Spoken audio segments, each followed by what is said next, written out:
12 ज्योतिर्लिंगांपैकी एक असलेल्या नाशिकच्या त्र्यंबकेश्वर ज्योतिर्लिंग मंदिरात आज महाशिवरात्रीनिमित्तानं भाविकांनी मोठी गर्दी केली आहे। भाविकांची गर्दी पाहता मंदिर प्रशासनाकडून देखील विशेष उपाययोजना करण्यात आलेल्या आहेत। आपल्यासोबत मंदिराचे विश्वस्त पुरुषोत्तम कडलक आहेत।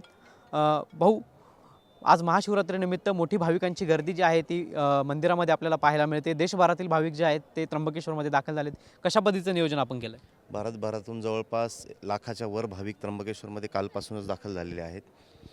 आज पहाटे 4 वाजेपासून ते उद्या रात्री 9 वाजेपर्यंत मंदिर सतत खुलं आहे। भाविकांनी धर्मदर्शनाने जर दर्शन घेतलं तर 1 ते 1.5 तासामध्ये दर्शन होत आहे। जवळपास सर्वच VIP सुविधा म्हणजे VIP दर्शन बंद ठेवण्यात आलेलं आहे। VIP पास देखील आज महाशिवरात्रीनिमित्त बंद ठेवण्यात आलेले आहे, जेणेकरून जे धर्मदर्शनाने भाविक दर्शन घेतात त्यांना त्रास होऊ नये।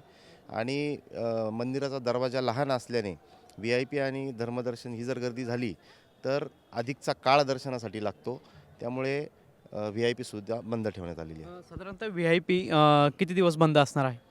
VIP सुविधा 15 तारखेपासून ते 14 तारखेपासून ते 17 तारखेपर्यंत VIP सुविधा संपूर्णपणे बंद आहे।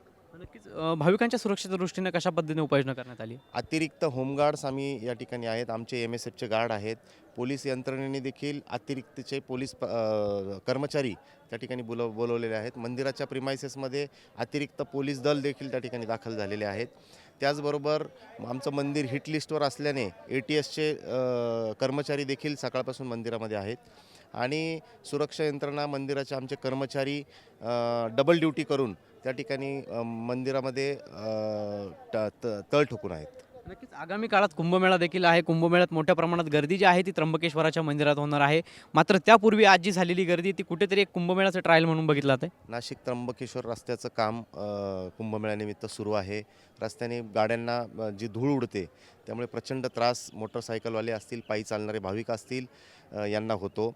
आणि कुंभमेळ्याच्या पार्श्वभूमीवर नाताळाच्या सुट्ट्यांमध्ये देखील अलोट गर्दी त्र्यंबकेश्वरमध्ये झालेली होती। त्याच वेळेस पोलीस प्रशासन, आमचं मंदिर प्रशासन आम्हाला एक कुंभमेळ्याची चांगली ट्रायल त्या ठिकाणी येऊन गेली। आजही सकाळपासून गर्दीचा ओघ वाढत आहे। आम्हाला कुठे कुठे सुरक्षा यंत्रणा असेल, काय काय सुविधा कमी असतील, आमच्या दर्शनपथाचं काम देखील सुरू होणार आहे।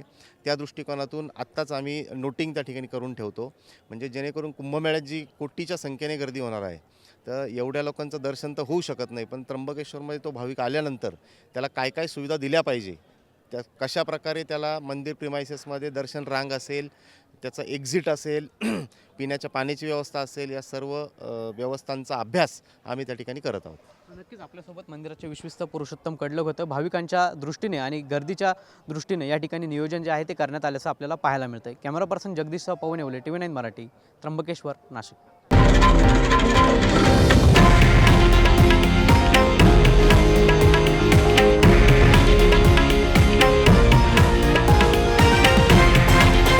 हे आहे देशातील नंबर 1 न्यूज नेटवर्क आणि आपण पाहत आहात TV9 मराठी, एकमेव।